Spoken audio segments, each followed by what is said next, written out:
Mahesh audio check. Hello hello hello hello hello hello hello Mahesh.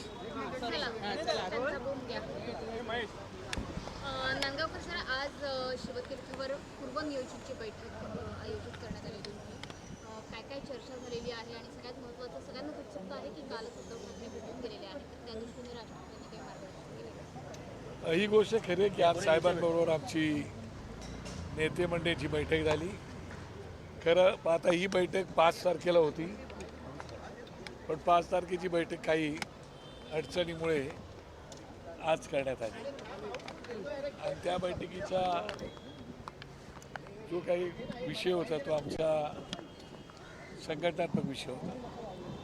त्यात शाखा अध्यक्षांच्या नेमणुका, उपविभागाध्यक्ष, सचिव, उपसचिव, BLAच्या नेमणुका असा तो विषय होता. तो त्या दिवशीची मीटिंग आज झाली आणि त्याच्यावरती साहेबांनी काही महत्त्वाच्या सूचना केल्या आणि ती मीटिंग आता आमची संपलेली आहे. त्याप्रमाणे आम्हाला कामाला लागायला सांगितलं. परंतु काल उद्धव ठाकरे राज ठाकरे यांच्या निवासस्थानी आले होते आणि त्यानंतर त्यांची तब्बल 2.5 तास ते या ठिकाणी होते. त्यामुळे वेगवेगळ्या राजकीय चर्चांना उधाण आलेलं आहे.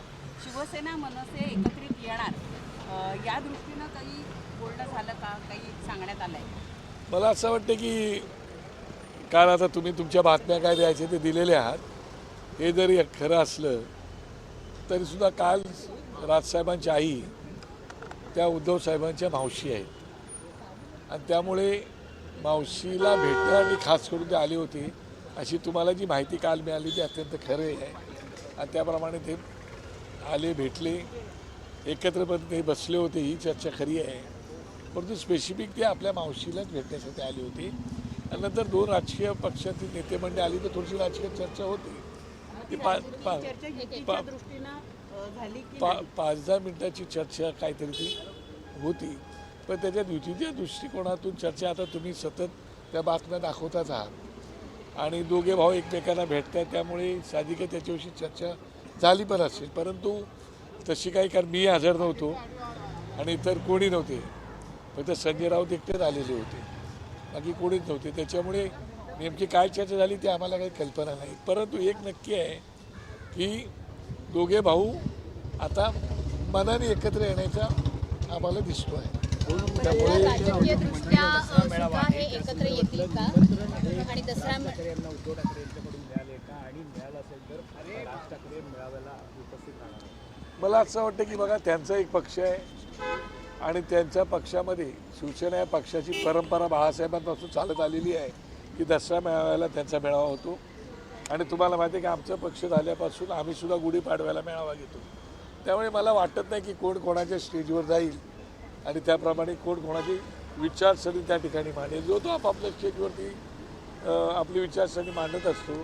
त्यामुळे मला असं वाटत नाही काही घडलं असेल की त्यांना निमंत्रण दिलेलं आहे पण ते स्टेजवर येणार का, मला तसं काय झालेलं दिसत नाही. नांदगावकर पक्ष आणि मनसे जर एकत्रित येत असेल तर काँग्रेस त्यांच्याबरोबर जाणार नाही, महाविकास आघाडीतून बाहेर पडावं लागेल असं काही काँग्रेसच्या नेत्यांचं म्हणणं आहे. उद्धव ठाकरे महाविकास आघाडीतून बाहेर पडतील किंवा इंडिया आघाडीतून बाहेर पडण्याची वेळ येईल आणि कदाचित भावासाठी ते तसं मान्यही करतील असे अंदाज सध्या बांधले जात आहेत. एकंदरीत उद्धव साहेबांची जर तुम्ही भूमिका पाहिली तर त्यांची भूमिका अशी दिसते की आम्ही दोघा भावांनी एकत्र यायला पाहिजे, मग त्यासाठी ते कुठल्याही गोष्टीला ते तयार आहेत आणि त्याच्यामुळे, परंतु अजूनपर्यंत या विषयावरती काही डिस्कशन आमचं झालेलं नाही.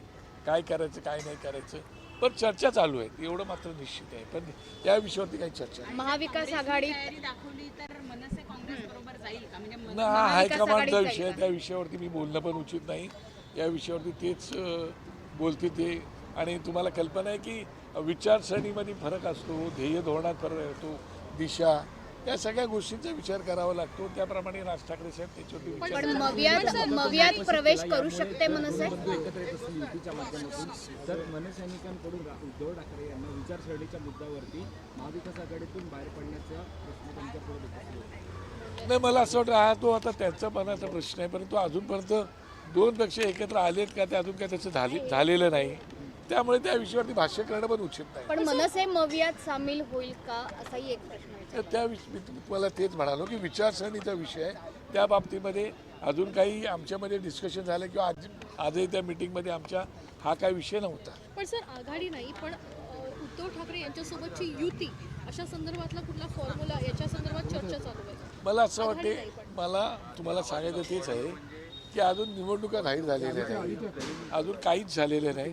अशा वेळेला जरतरवरती बोलणं मला काही उचित होतं. पण स्थानिक लेवलच्या नेत्यांसंदर्भात देखील चर्चा होणं अपेक्षित आहे असं वाटतं, कारण स्थानिक लेवलला अनेक राजकीय पक्षांचे जे नेते आहेत त्यांच्यामध्ये वादविवाद मोठ्या प्रमाणात असतात, तर त्यांची मतं देखील घेणं महत्त्वाचं आहे. मला असं वाटतं की कुठलाही पक्ष स्थानिक पातळीवरतीच्या निवडणुकीच्या बाबतीमध्ये स्थानिक पातळीला विचारात घेऊनच निवडणुकीचा निर्णय घेतला जातो, कारण त्यांना तिथल्या जवळची माहिती असते आणि त्याप्रमाणे तो निर्णय होईल. अजून त्याच्यावरती आम्ही काही चर्चा केलेली नाही, पण लवकरच त्याच्यावरती चर्चा होईल. पण मग या स्थानिक स्वराज्य निवडणुकीसाठी दोन प्रमुख नेत्यांमध्येच चर्चा आहे की अमित ठाकरे आणि आदित्य यांच्या सोबत देखील काही चर्चे? मी तुम्हाला तेच म्हणालो की अजून त्याला मूर्त स्वरूप कुठल्याही बाबतीत आलेलं नाही.